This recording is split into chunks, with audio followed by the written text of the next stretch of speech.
You are watching the review of Liberian newspapers' headlines that made news during the week on the Bottom Line Liberia. Please join us every Tuesday and Friday at 7 p.m. Liberian time, 8 p.m. UK time, 9 Central European time.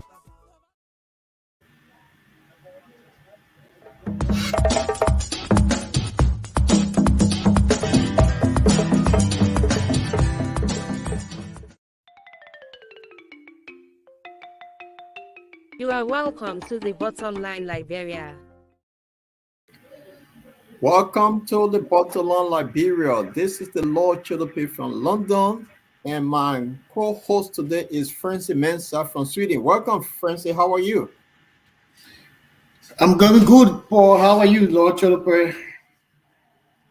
Yeah, the Lord is good. The Lord Chilope is good. I'm sitting down in a very beautiful corner, the seat of King James in London, and my good friend King Charles, who's not feeling well this week. I just want to say I hope he get well soon. Tonight, Linford may not join us because he's driving from a distance. He might be in town or he may not. Lucretia won't be here tonight because she came out down with a little cold, so it's just Francie and I until Linford joins. For our viewers that are following us, welcome to the Bottom Line discussion. Tonight, we'll be looking at stories in Liberia and also in the region West Africa. So on that note, Francie, what's going on? How you got the great Sweden? I'm in Sweden as well. It's very beautiful out there. We are the snow is going away gradually. So we are anticipating to have spring very early, but I don't think so. It might be a heavy forecast. It'll be heavy snow this weekend again. So, but wow.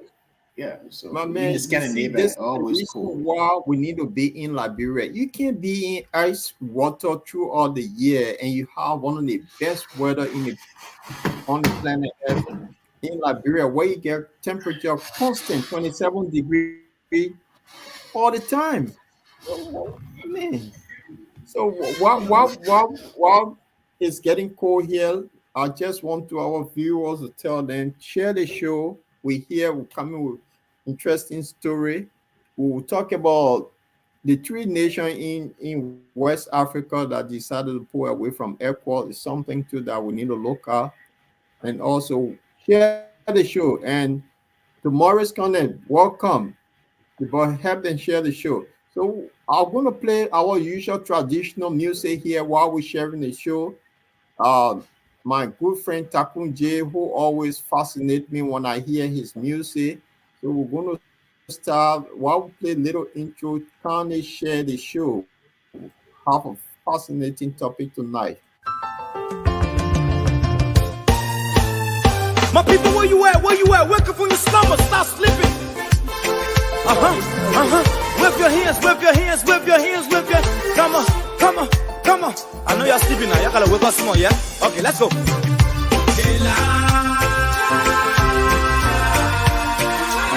people fool us. The people lie to us. The government betray us. So much. I said they lie.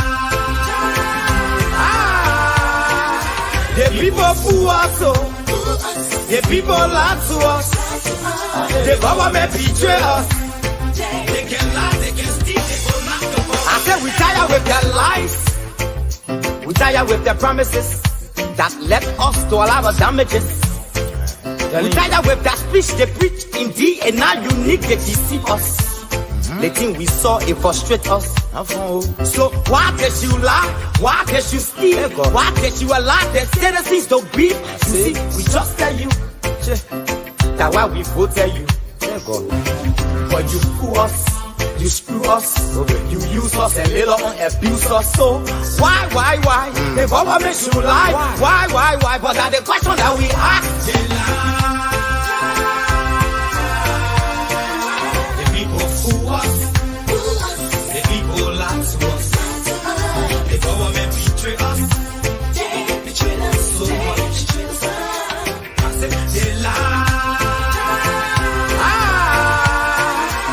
people fool us, oh. The people lie to us. The government betray us.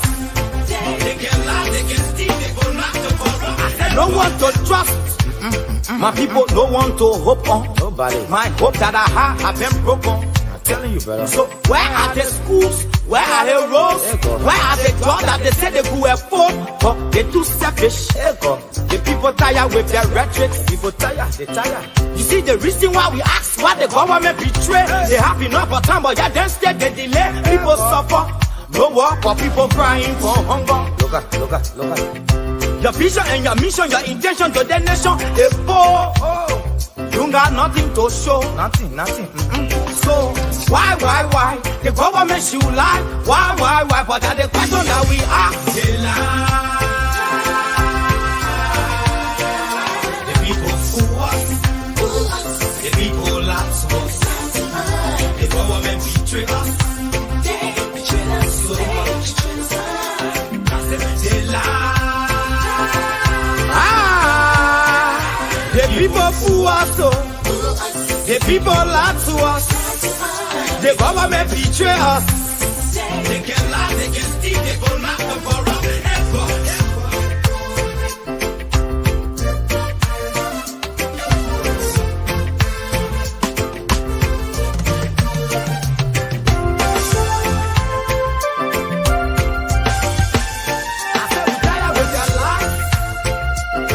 With the promises that led us to all our damages. We tired with that speech they preach indeed, and now unique they deceive us. The thing we saw it frustrate us. So why can you lie? Why can you steal? Why can you allow the citizens to be? You see, we just tell you that why we vote tell you. But you fool us. You screw us, you use us and little on abuse us. So why? The government should lie. Why? But that's the question that we ask. The people fool us. The people lie to us. The government betray us. They betray us so much. I said they lie.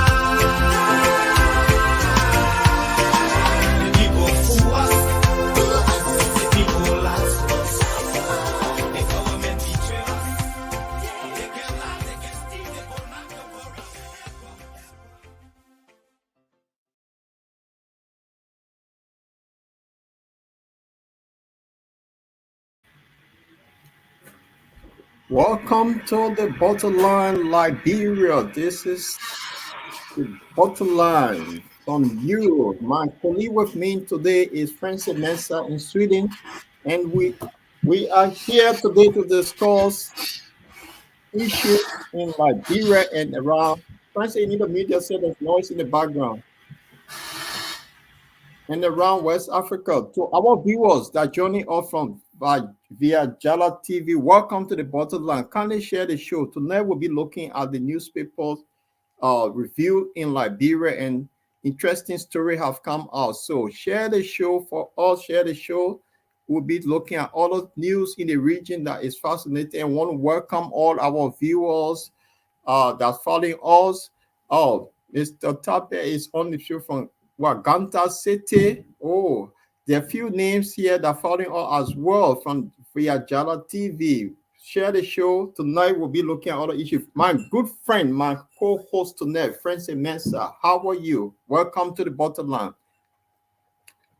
Yeah, thank you, Paul. Thank you again for the invite and the appearance on the show tonight. We have a lot of critical issues to assert. The geopolitics, our ECOWAS, basin of 3 countries are pulled out of the ECOWAS membership. We try to go into the details and what are the effects and the benefit for these countries as well. So yeah, we got a whole lot of issues to talk about political or national political issue as well. So thank you very much, and please share the show to our listening audience and viewers. Yeah.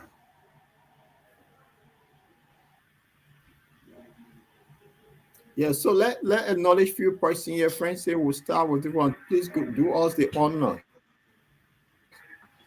Maurice Conan, welcome. Maurice Conan. Okay. Honorable Josiah Tape Welcome. And then here, Jr.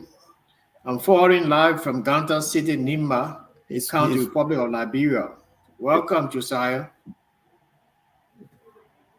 Welcome, Josiah. Please share the show. Harris Masali. Hello, family. I'm watching from Unification City, Lower Margibi. Welcome, Harris. Margibi County. Wow. Welcome. Lawalazo Kori, watching from Lawalazo City. I guess in Lofa County, I guess. Wow.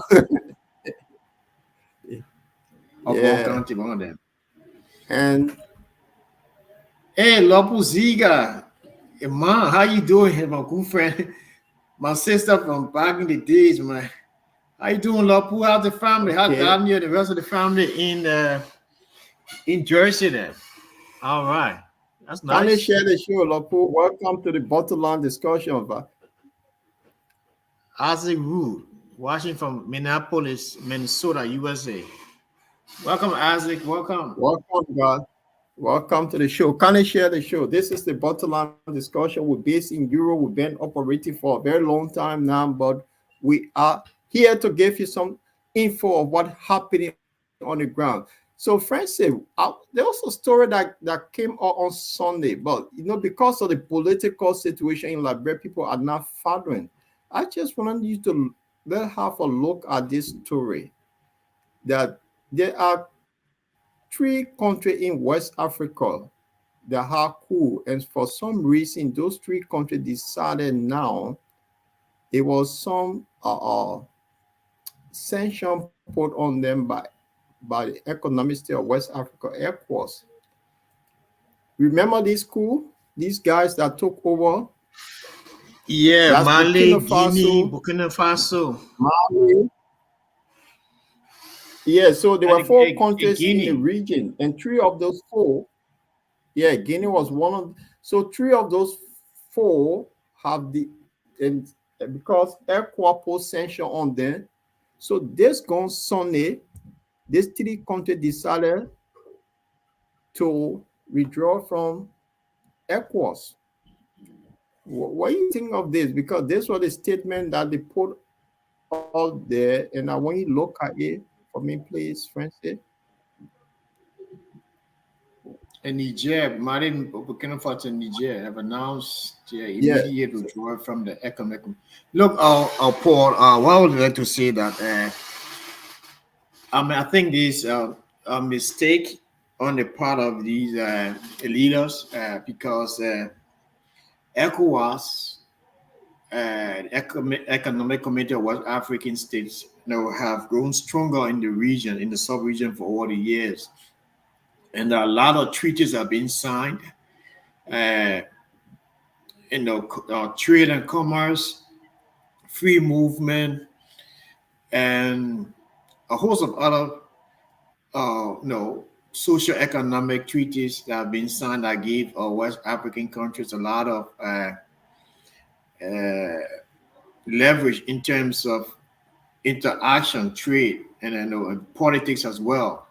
And Liberia is one of the countries that have very benefited from ECOWAS over the years. I mean, we were opportune to have ECOMOG come in, the West African Mediation Force come in to help us, and they have continued to do that.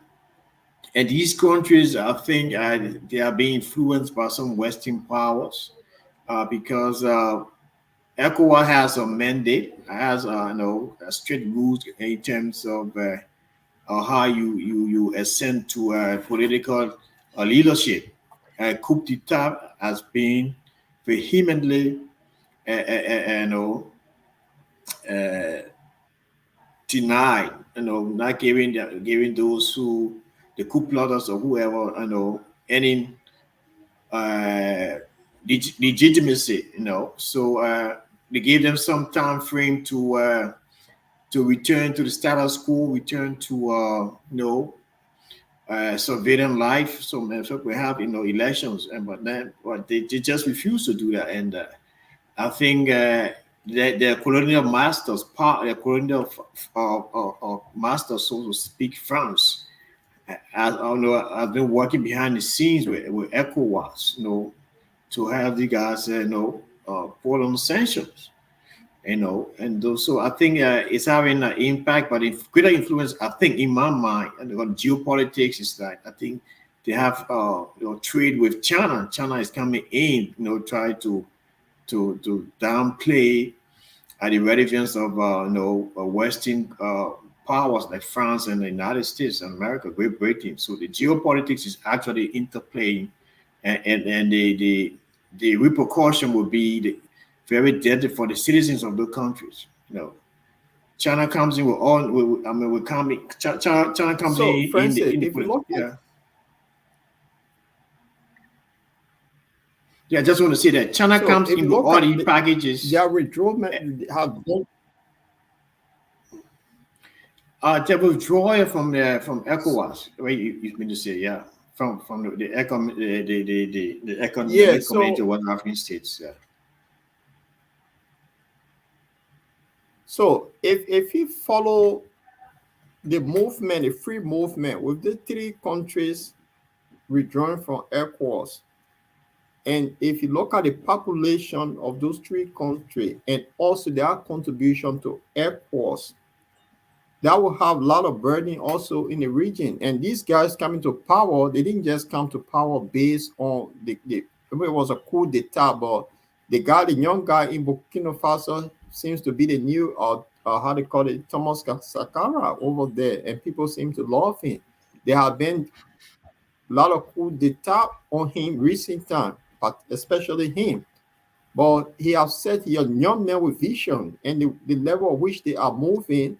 I wanted to ask this question: if we are democratic society, Liberia have been practicing democracy for a while now, but these people that overthrew, they mean it. They went for the French people that France have been taking away their natural resources for years, and enough is enough that the country have not benefited.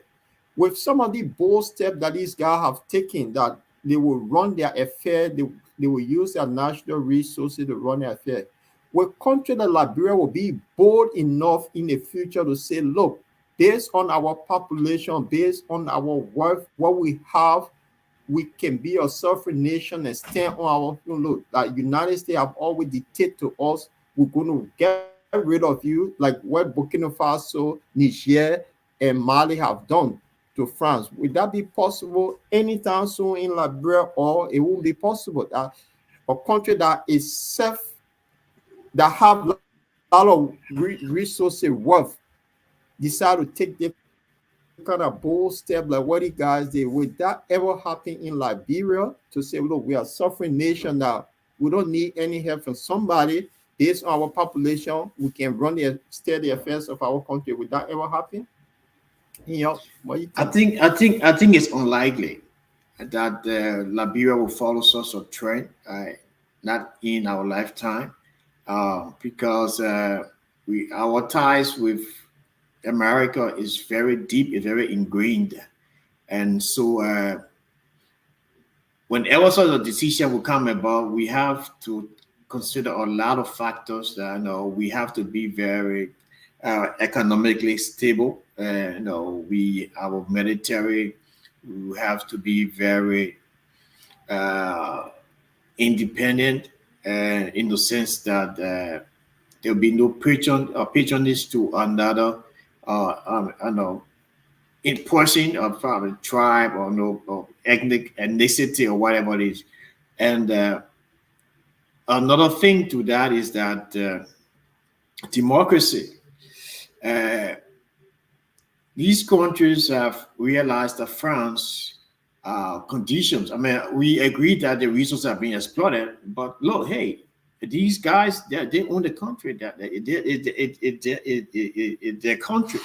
So why would they allow France to deplete all the resources and give them peanuts? So again, their security, their trade and commerce largely depends on France, in a sense, and the democracy, because countries like France, the United States, or European countries, when they provide aid to you, that the underlying conditions are based on democracy, rule of law. Right. Unlike when Right. they So, I'll pivot. put this. I'll Let put me get this. 1 minute. Let me get 1 minute. Unlike when they pivot towards the Far East Asia, where they go to places that China and so on. So China does not require does not require or does not give any condition in terms of democracy, rule of law, whatever, the tenets of of democracy or tenets of governance. Right. So for our viewers, we're looking at the stories in the region West Africa, and we're also going to dive into the newspaper in Liberia. But the story what we're discussing is about these three countries in West Africa. These are ECOWAS members. They withdrew their membership on Sunday, and based on that, they went on to say that the reason why ECOWAS came together, our forefathers from there, is not what is happening now. So they withdraw their membership. So from Sunday, they no longer member, effective immediately. That's what they said on Sunday. They're no more member of ECOWAS. And that may have an effect on the movement. If you're traveling from Liberia to Dakar, you're going through what? Ivory Coast to go somewhere, maybe in Nigeria or other places. Now you may need visa to go to this country. So the free movement now, maybe Guinea may follow suit too, because these are all military countries that ECOWAS have put sanction on, and now they have withdrawn their membership from ECOWAS. So we just I don't know how it be like for our business people in the region, because they're intertrade between people. People move from one country to another country looking for goods to sell. What this will have an effect on us. So yeah. So Francis, as we move on, let's go in that transition little into the newspaper. Today I will start with something that caught my attention in this paper here. On the screen, you can see this is the New Dawn. And Magui embraced war and economic crime quote. And the article goes to say that people have accused Magui of burying money in his mother's grave. So he embraced economic and war crime code so they can go and dig some of the money out from his mother's grave. So he embraced it. Francis, what do you say about this story? Nathaniel Magui is now calling for war and economic crime code. And so he wants to accuse himself from the allegation that are made against him that he buried money in his mother's tomb. What do you think? I think that's a good idea. It's a good a gesture. It's a good idea coming from the former Minister of State, who is embroiled in corruption and charges from the Americans, who was placed on sanction by the Americans. It's a good thing that he tried to distinguish himself, by embracing the war, embracing war and economic crimes code. Probably is the way he thinks he can exonerate himself from the charges. And one thing we should understand that those sanctions that were placed, or the sanctions that were placed on him, it does not have any connection with the Liberian government. So I don't know if he would be one of those who would be, brought forward to be investigated. That's something we would like to see in the future.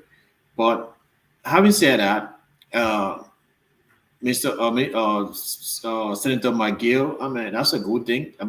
It's a good thing to push in the Senate, because Liberians are being yearning for this World Economic Crimes Code for so long. We think it's a way as a form, as a means of closure, for Liberians, and it is about time that they distinguish themselves and call for this long-awaited War and Economic Crimes Code. So the perpetrators of heinous crimes and corrupt activities can be brought to book and prosecuted, and some of the money can be what you call it, recovered, and be used for the well-being of their citizens. Yeah, and he's in a position now as a lawmaker, senator, to pass a bill and encourage his colleagues that they can push this whole thing about war. Because what he's saying, not only the sanction on him, but there were allegations made on him that he buried money in his mother's grave, the grave that he built, so the tomb. So he wants people to go and see that money that were put into that tomb. So he rather have an economic crime code, war and economic crime code, so he can generate himself. So this is a good thing. Say he's saying it now. He should come up with a bill in a house that and push his colleague, like force the issue. Let Liberians have this going. And I think we should welcome but it's just talk, or he going to do something about it. That's another question of the day.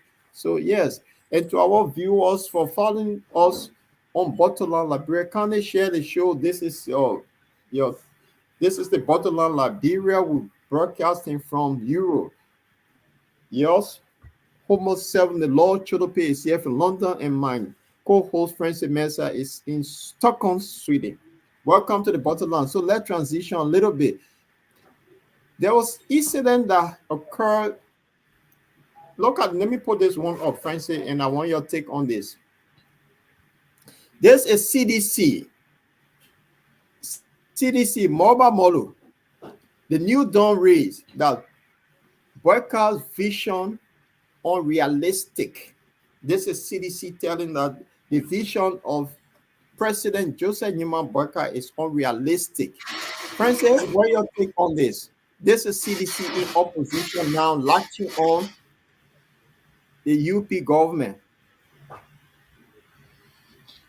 Well, my take on that story is that the CDC reserved the right to question President Burka's ability to fulfill his promises that he laid out in his inaugural speech and at the Soul and the State of the Nation address. As a political entity, an opposition political entity, they have the right, and they probably they have X-rayed the president's speech and think is unrealistic to fulfill those points, the bullet points that he spoke about.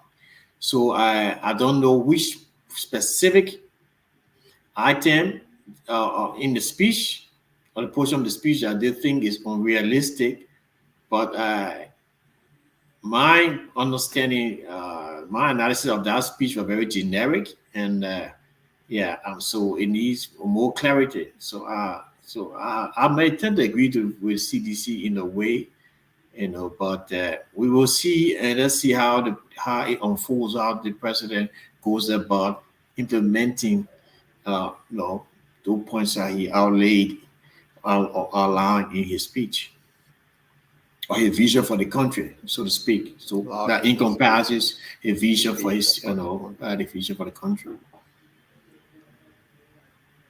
So now CDC is questioning the arrest, the dream for the rescue team, that the vision is unrealistic until CDC can give all the clear path to. They were in government for 6 years, so they promised a lot of things they didn't deliver. Now they're questioning the UP government, so it will be interesting time.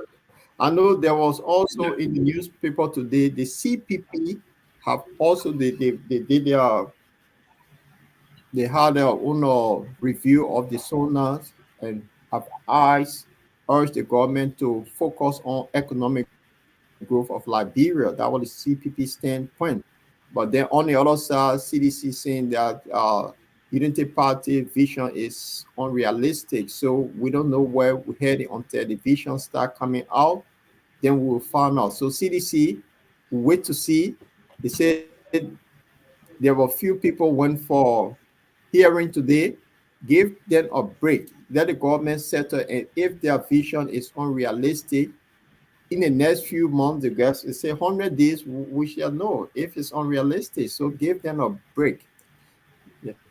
Then, but 100 days is just 100 days. 100 days is just I know it's just a short period, like 3 months, so to speak, and it's just so, when the government will be settling down and trying to soak in all the processes, crossing the I's and dotting the I's and crossing the T's, and see how best, So, I think it's prudent enough to give the government a time, but CDC cannot be.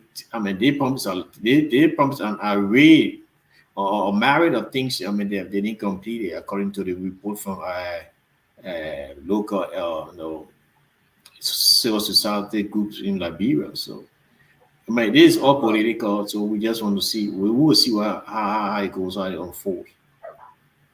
Right. But the CDC have promised that they would not give the Unity Party an inch to rest. So they started already. So for the 90 days, if the Christmas will be good, it will determine for the 100 days after the government has settled, we'll see whether the Christmas Eve will be good.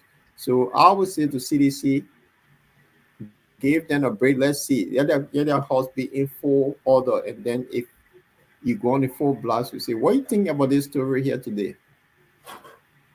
This one here, interesting story, friends. Here. GMB security, the Africa. About the security or which one? The breach of security, which is GMB security vacuum, and then we talk about seeking the truth about the $40 million that President Weah said he left in the cover, and President Boyka denies it.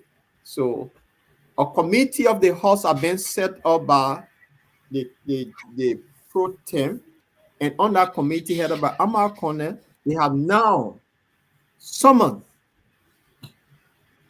central government boss to the House to tell the truth. How much did President Weah leave in the cupboards? That's the story.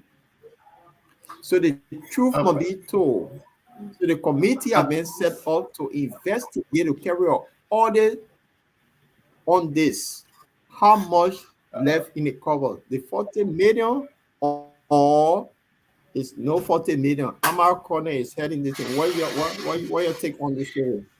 No, I think what we will actually validate the actual amount in the consolidated account at the central bank would be the what you call the transaction the report, or what you call it, the balance sheet that they have there.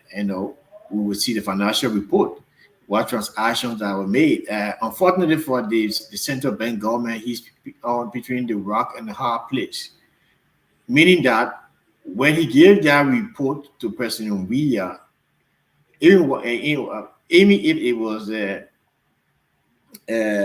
exacerbated to for him to come and say to make it 40 million, he was still at the disposal at the present, regardless of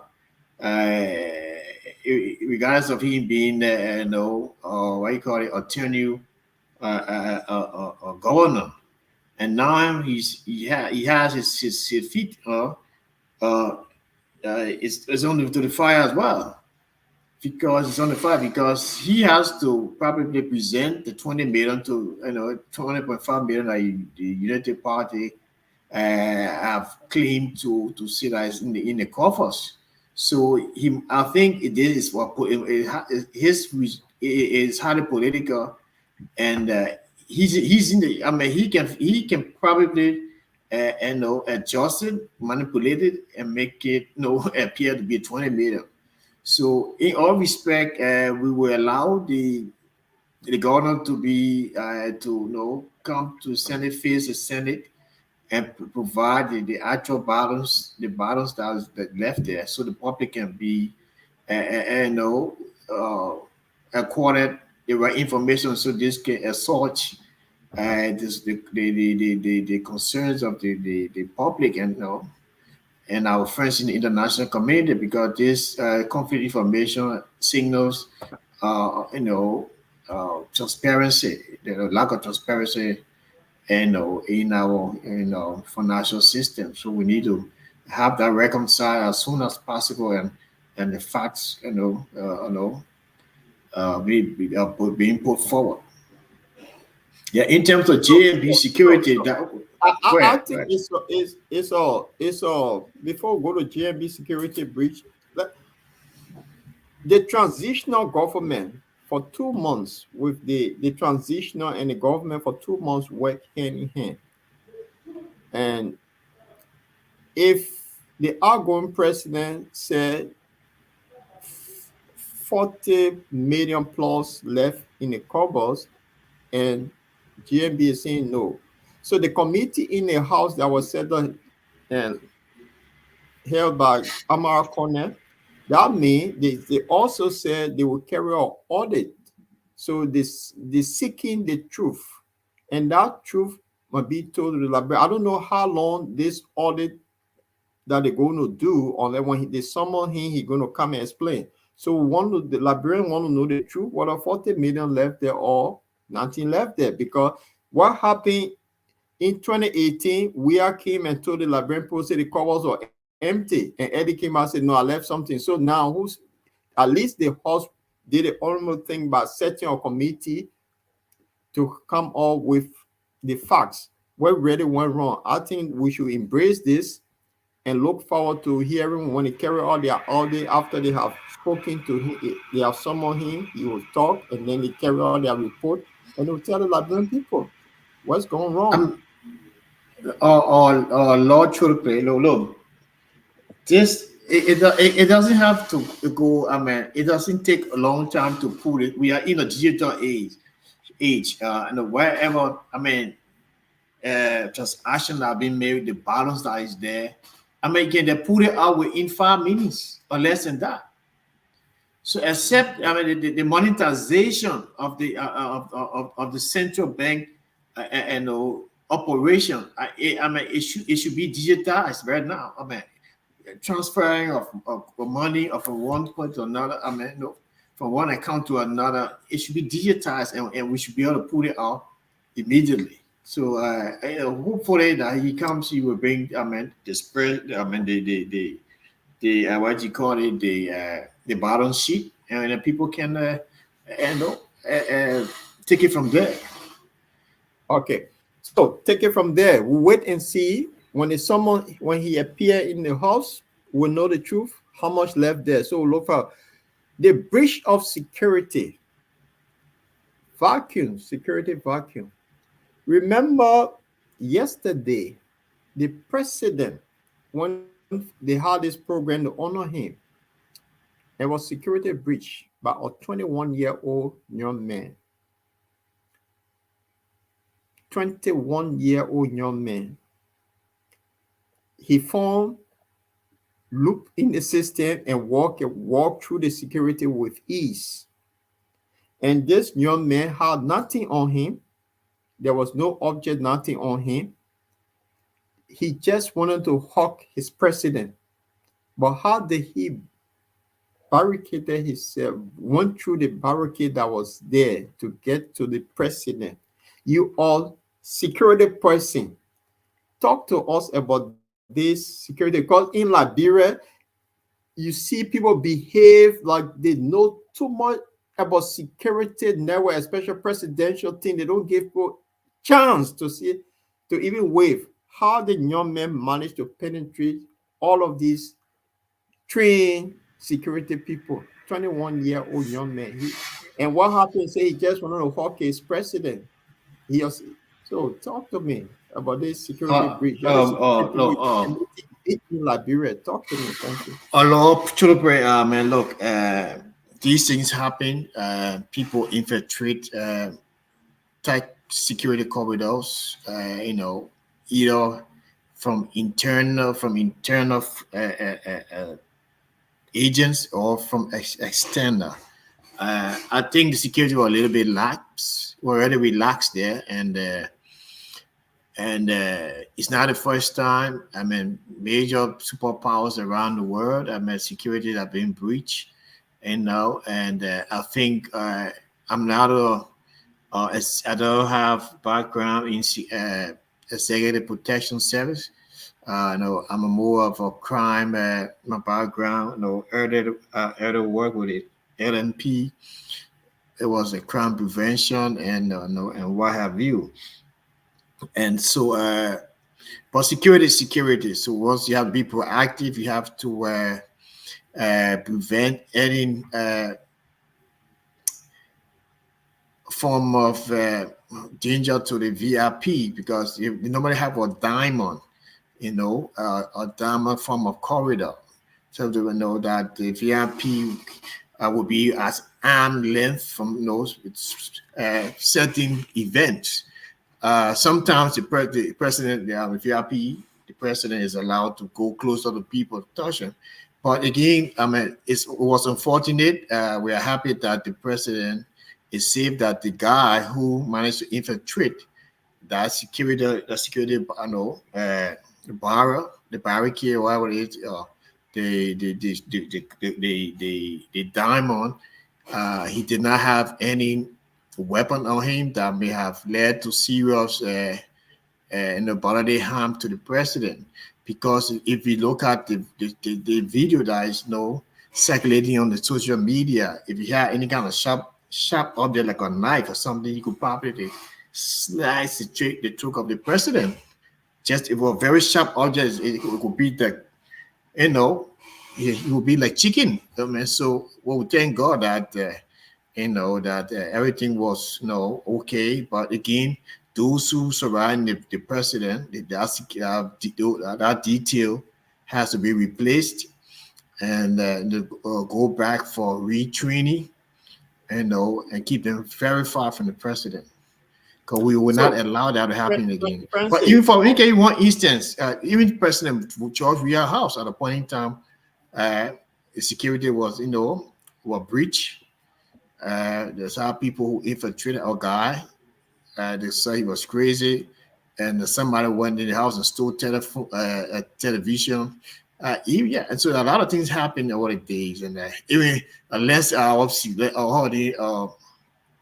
Nancy Poliski, her husband, she was home. She had a husband that was very highly top security wise in terms of sense of bodily movement and what have you, was breached. So these things happen, but we don't expect that to happen to our president. In the future. Right. So I think Liberia is a safe place, Francis, because my lifetime in Liberia, history we read, I never heard of any incident that civilian common people would go after our president, all that. So I never heard of any incident. But as time moves on, people get crazy in Liberia. Yesterday we talked about mental health. So similar to when I saw that, crazy person have penetrated the system and done something. So it's good that nothing happened. But yeah, so it is what it is.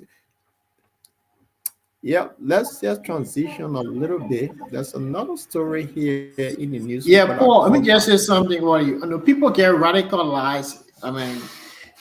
No, we cannot say we cannot be very, very overly what do you call it? Overly satisfied that Liberia is 100% safe. I mean, you know, regularization in terms of counter-terrorism, anti-terrorism, people will have a lot of things, you know, in mind. It could be the opposition who feel somebody feel disgruntled, feel agitated. They might, I mean, do things. I mean, so we cannot, you know, clear this for a team that Liberia is 100% safe, especially when it comes to the kind of breach of security. You know, I mean, probably he will be, you know, mentally disturbed as well. I mean, he could be a partisan of the opposition. You know, he did not like the fact that President Barker won the election. He would have done something to him. So, you know, so we shouldn't take things for granted. You know, people agitate for so many reasons. So, you know, so I think we should take precaution at all times. I think the securities need to do that. It's necessary to take precaution, Liberia, but it's good that nothing happened, and the young man just wanted to give his president a hug, and so it is where it is in Liberia, and let's move on. Something caught my attention here. I think it's this one here. Who is running the show in the new government? That is the question, the heritage. And the heritage goes to show, says that as President Barker reportedly pays off, who running the show? Among all of these guys, it was alleged that all of these people are supposed to appoint people in his government. So the question is, who running the show? And the newspaper goes to say that the president is actually pays off of all of these people. Get the rescue mother, the rescue father, the rescue 2, the rescue 3, all of these people. So who running the show? That's the big question to our viewers. What's going on in Liberia? This is the reason why we now have 30% of the nominees, those that are supposed to face the Senate. Who running the show? Darren Dillon, Yomli, Jeremiah Kuhn, Gafwa. Who running the show? Francis, it's your party. Talk to us. Who running the show in Liberia? Is that President Barker or who running the show? And he reportedly said he is mad with these people. Although, I mean, I have some soft spot for the unity. I have a soft spot for the Unity Party. I'm not a registered member. I subscribe to their views. I agree. And the values of a Unity Party. So but the thing is that it become troublesome in the sense that there are a lot of information filtering out of the Unity Party camp as to who is actually calling the shots. We all know that the government, this present government of alliance, don't forget the word alliance, it should be Unity Party Alliance. And I'm certainly sure that the Unity Party at the time, when they needed all the political parties to come on board, they agreed to allot some ministries and agencies to them. It might be some bickering as to who wants to go to what ministry or agency. It might be a little bit of a problem, but actually who running the shot is a guess. People will just be preempting, trying to speculate who's actually calling the shots in the Unity Party. But I want to believe that President Barker should be the final decision maker, in regards to who is appointed and who has the requisite qualification for those jobs or those positions that should be going, be taken. And there are so many people that say if we go back. The metrics of which the people are saying that are using in the newspaper, there are so many faces there. all the people calling the shots would be like the PRC government, council, 12 councilmen. You know what I'm saying? So yeah, so I hope that the president elect we know we pick out the gavel. So for instance, so let's pivot back to what Mobile Model said, that the vision. Let's pivot back a little bit to what Mobile Model said, that the vision of the president is unrealistic. So now Heritage newspaper is telling us now these are different faces calling the shot. So the president reportedly said, "It's mad. What's going on? Who's in control? Who's in control?" That's why it is. So the president is in control. That's the story of Barker is in control. So the other people, yeah, here we go. Who called in the shot? And to our viewers, some friends say, who's this? Rachel Harmon. She's Rachel watching from Pennsylvania. Pennsylvania. Welcome, Rachel. Yeah.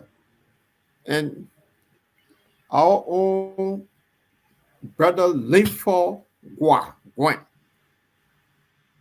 He won't be with us tonight because he's somewhere, he's on occasion and he's driving, but he's following the show. Linford, welcome too. Yeah. So who caught in the shot in Liberia? Barker, Yomley, Delon, who running the show? This is our thing. So we do it's Liberia's an interesting place. I love the stories in the newspaper. Here we go.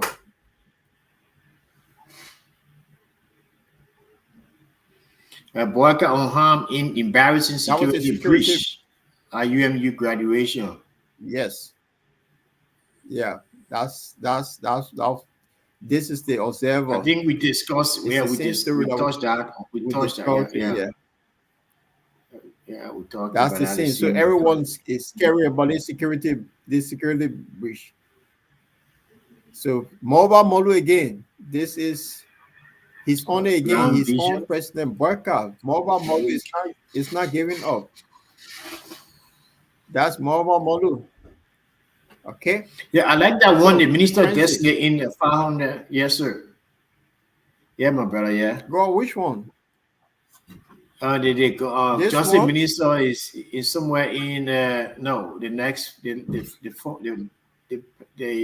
next slide. No, I think it was something about the Justice Minister is entangled in some, I think, $1 million. Pieces. Exactly. Yeah, Justice Minister designated in $58 million, 58,000 US dollars fraud. I don't know the authenticity of this what you call it story. Story.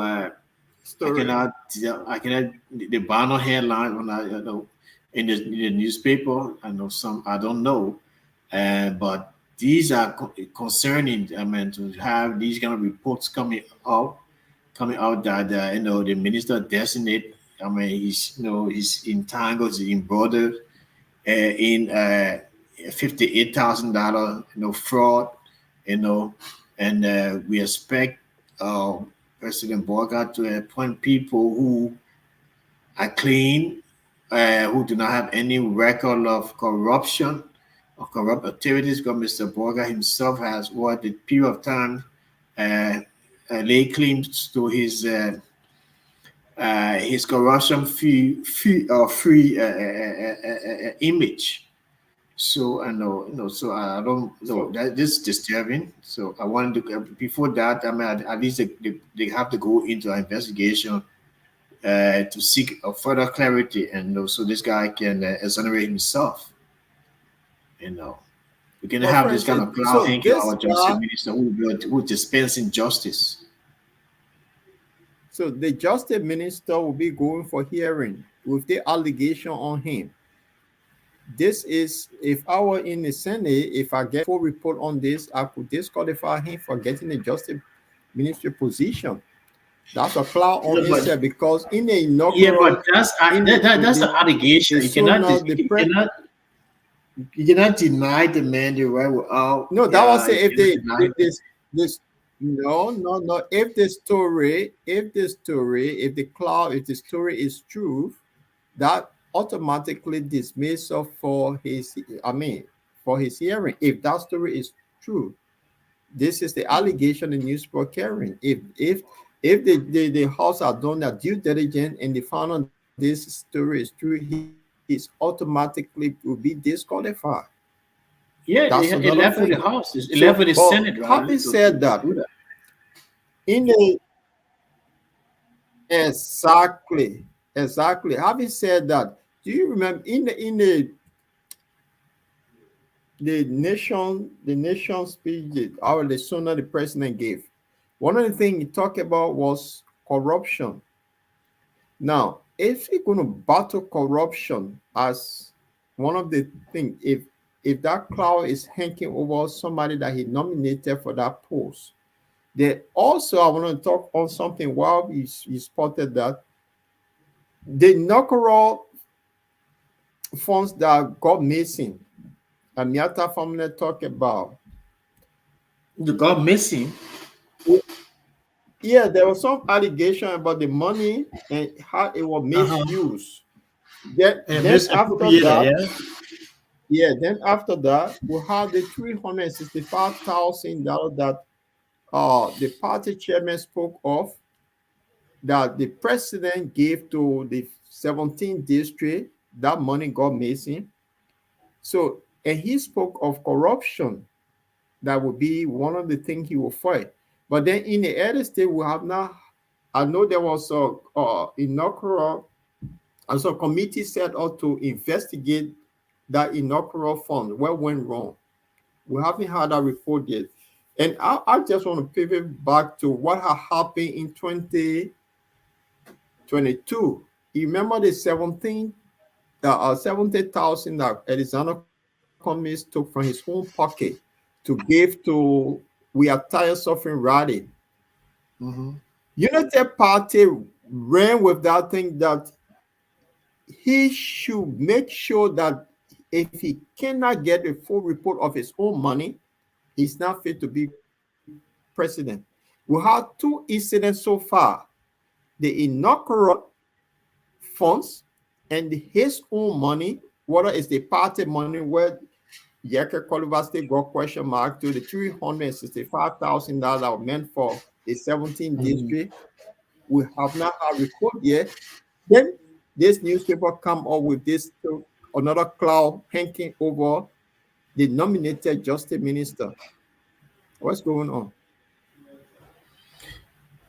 Well, as I stated earlier, this justice minister, if it is true that his allegation against him is substantiated and proven beyond all reasonable doubts that he engulfed in $58,000 scandal or embezzlement, whatever fraud. The Senate need to deny his confirmation, and then send it back to the president to appoint a new justice minister, because we must lead by example. We don't have people with checkered background who have been involved in financial malfeasance. And also the government, headed by President Joseph Boyka, needs to have people that are unblemished, in his government. So we look forward to that. And he's a man of integrity, and he's a man who does not have any corruption scandal allegations around him. So I think so. He need to do what he's supposed to do. That is to not have people who have checkered background in terms of corruption. Right. The man with integrity, clean hands, have no corrupt allegation have ever come to him, as we claim in Liberia. The old man is clean. So Yeah. we're looking forward to this cleanness in our body politics. That's right. So No. It to was our viewers, Brahms. It was coming to Mr. Clean. And this no, President the Boyka. Liberian Pro said the old man worked in government for 40 plus years, no any trace of any corruption or anything.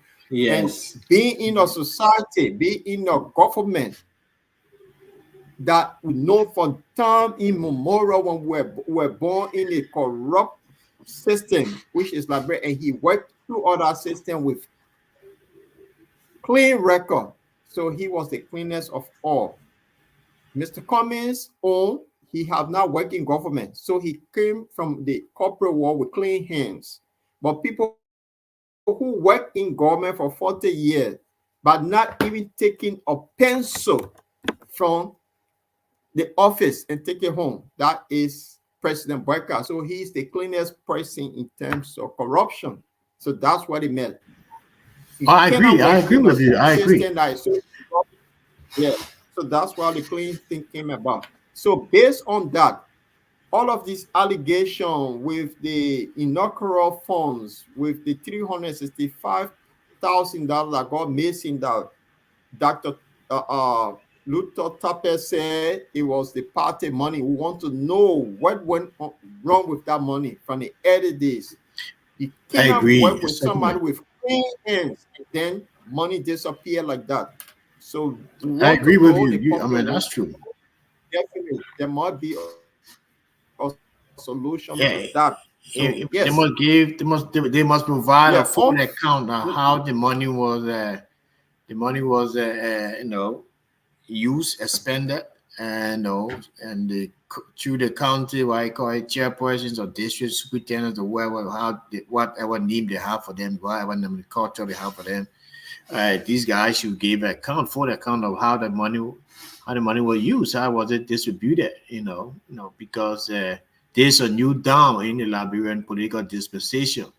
We try to fight that menace that we call corruption, that have set the country back for so many years, and we don't want this government to start on our footing with the allegation of corruption and misappropriation of public funds. Although the party said it's their own money, but hey, they were there giving asking the CPP ANC to give account of the money investigate. So they should be one who call for equity must come with clean hands. We should be there should be no assumption. Yeah, absolutely. Yeah. So for those who following us via Jala TV, this is the Bottomland Liberia. We're based in Europe. My co-host Francis Mensah is in Stockholm, and this is the Lord Chilpe, who is based in London. Tomorrow we'll be having a full house. Our host Linford could not make it today because of work and traveling long distance. Lucretia could not make it because of the cold weather. She came down with cold today and hope that she get well and come back on the show. On Friday, we'll be having Jamal Kamara back on the show. He'll be back with us. And I'm in contact with Axel Jackson and hoping that we'll get him on Friday. So we'll be looking at firing Axel Jackson, extending the invitation to him. And we had a chat. He wanted to know what time the show starts. So hopefully we may have Axel Jackson on Friday. And I'll be looking forward to that. We are also considering getting Yeke Koluba on the show, but through the connection of Jala TV. So in the near future, we're looking forward to having Yeke Koluba here. He declared his presidency, and he want him to talk to the European Liberians here. Why he came up with that decision? He contesting in 2029 to be president. So far we know that Yeke Koluba Joy Howard Taylor, they have declared their intention. So we'll have Yeke on this program to tell us why he came up with that decision. Is it time for Liberians ready for Yeke? They non-stop talking Yeke who don't care. He just say the way he see it. Although he have love for Liberia, so we'll be looking forward to having Yeke here to explain to us his intention and lay out his vision for Liberia come 2029. Francis, what you think? Having Isaac Jackson, who don't like Unity Party, he going to come and discuss it. So not here. So, well, well, it's a good thing to have diverse views on the program, and oppositions, people who claim to to have the answers for all of our political and economic problems in Liberia. So it's good to have the man Isaac Jackson on the show, Yeke Koruba, Honorable Yeke Koruba. So we look forward to an interesting conversation with you guys, and interactive discussion, and we see how where it lands us at the end of the day, end of the program. So yeah, that would be a good thing. And press in regards to Honorable Koruba announcing his quest to become president of Republic of Liberia. That's another thing. That's another thing to look after. To look at. I think Liberia, we are lowering the bar for the presidency right now. I don't know why. Why would be the reason why led us this far to lower the bar to become president of Liberia? So we look forward to that discussion, and we see, how we can go deeper into it, and then we can find the ultimate reason as to why the standard of our presidency and the bar have been reduced so low.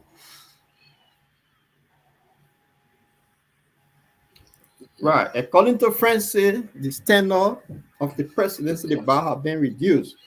But Yeke want to take that bar to the highest level. That under the Yeke level government, the mere fact that he's announcing, nobody will announcing his, amen. The mere fact that Yeke is announcing his candidacy to contesting the presidency, the presidential election, just for presidency, I think as a lowering of the bar of the Liberian, of the presidency. They're bringing the presidency into regional disrepute, international disrepute. I think so. That's what you think. Yeke, but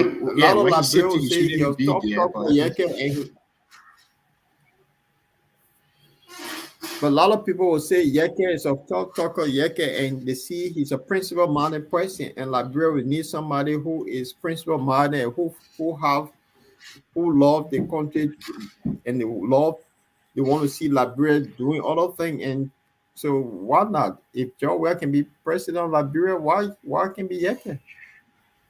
Why can be exactly that I'm telling you. I mean, you guys, we are trying to lower the standard, lower the bar for the Liberian presidency. I mean, Francis, let me hold you there. It shouldn't be lower to that level.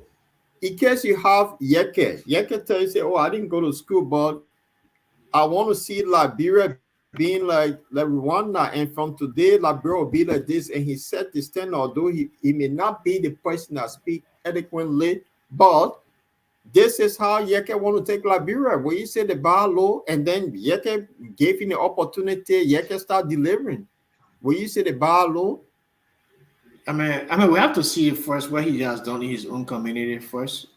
We cannot, assume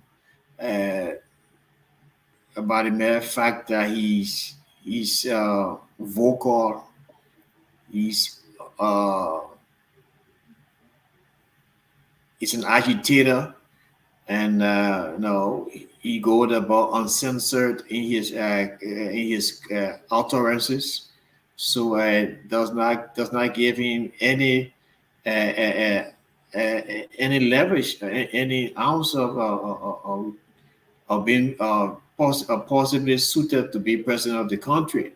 Presidency requires a lot of things. You need to read. You need to, be informed of national issues and a lot of things. I mean, not just there and giving commands. You need to make decisions of your own. You need to read a lot, documents come, contracts, and other things you need to have. You cannot rely on your advisors, people around you all the time. So it requires a lot of stamina and endurance to become to be in the presidency. I mean, in terms of your mental capacity. So, but then you have a 79-year-old man who don't have that stamina. So what not? Yeke is young. He can stay. So yeah. But I think Yeke being elected twice, a lawmaker. He understand the law. He understand it. Yeah. If you see through Yeke, have a certificate in being president until you get. Yeah, I will tell you about how Yeke is. I mean, But isn't that people say Yeke is frustrated? I don't have anything personal against Yeke. I mean, he is who he is, and the thing is that I have seen through him at this early stage of his outburst. It's a campaign for 2029. Going on attack immediately. It's a way to tell Lavrentiev, yes, see, I've been talking from day one. I'm a team. What I did for George Weah, President George Weah, from the day he took office, and that got him popular. So he's not a man who in his constituency that people would think that he has done. It's split divided. He even brought people in from his own district, from outside district to vote for him. That's corruption. No, he didn't bring people. Francis, that one I disagree with you. People volunteer to go in his district to register and vote for him. So this guy, people get into office being unpopularity. Yes, listen now. If this guy was a guy who's speaking of integrity and who's talking about we need a more to be morally upright and talking about be moral rectitude. This guy should not say, "Look, hey, man, you don't come into my district to vote for me," because what he did. He denied people in other districts who should have won and allowed people to come to his district to vote for him. No, he did not. That's what. No, that one I disagree with you. He did not. People volunteer themselves. And I mean, there's no law about stopping anyone. People go off, but people volunteer themselves to go in the district and register to vote for him. So if in Liberia, most time we don't listen to policy, we listen to how popular is this person. Yeke is popular. He's popular in the presidency. That what he's doing now for 2029. He's trying to go against the Unity Party and get the CDC folks on his side, the opposition folks on his side. So this strategy will give him a leverage in terms of where we have a group of people from a huge following from the opposition that was with his own followers that we catapult him to another level. So I think that's the strategy he's using. So having said that, we'll get Yeke on the show to lay out his vision for 2029. Maybe Yeke will be able to convince you to be on his campaign thing. So let watch out. Yeke is focused that the people have failed us all the time. So he's fed up. He's now contesting 2029. So we only have 2 persons so far, Yeke and Joao Taylor. So the next maybe it could be Jeremiah Cohn against them. We don't know who the next person may be. Dr. Moroba. We don't know who else coming. It could be Francis Mensah. You don't know. It could be the Lord Chilope, supported by the British people. You never know. So that's what. So on this note, I would say it was a good show, and we'll be here tomorrow by his grace. So Francis, give all your parting comments so we can wrap up. It was a fascinating show tonight. I want to thank all of our viewers for tuning in, and share the show the next time. And we hope that tomorrow we could bring have the guest. Do we have a guest tomorrow on the show? Yeah, but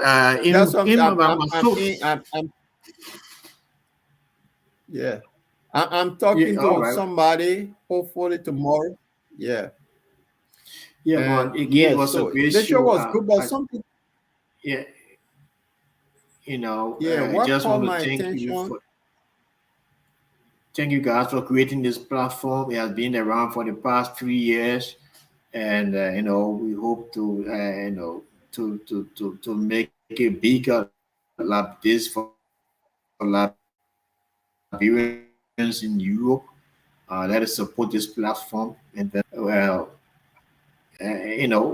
come about with you guys, reach out to Liberian businesses in Europe and some permanent people in the community in the European diaspora. And what is obtaining in Liberia right now, we need to have a voice. We need to be Europe need to be represented in with some position. We have the skills, we have the competences here. We need to form part of the government. We cannot be only people from the Americas. So we need to be given the opportunity to serve our country too. So I just want to thank you for the show. Thank you. Yeah, thank you, Francis. I want to say thanks to all of you all for being with us, or those that are following us from Ganta, from Unification City of Pakata, Pennsylvania. All of you, thanks for being with us tonight. We shall be back here tomorrow with another edition of the Bottom Line. Liberia will be based in Europe. This is the Lord Chilope, your host, and my co-host Francis. On this note, I will say good night to everybody, and I just want to leave with this nice little Liberia gospel music. For some reason, I don't know whether it's gospel music or it's music, but something that really touched my heart. Let's live with this. You see, unnecessary sleepy on duty. While patients are crying, they having conversation. While patients are dying, they busy chatting on Facebook. Anything you do in this world, you will get your reward. Be happy, I want to hear you be happy. Other instructors, listen to me. You make the test hard for the students to fail. You giving grades to the student because of money. You giving grades to the student to sleep with them. Anything you do in this world, you will get your reward.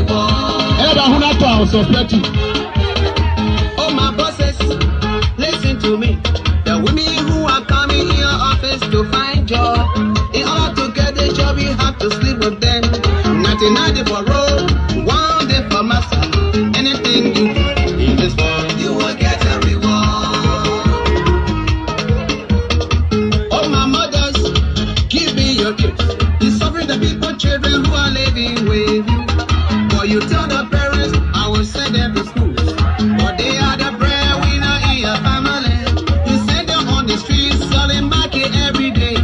Anything you do in this world, you will get your reward.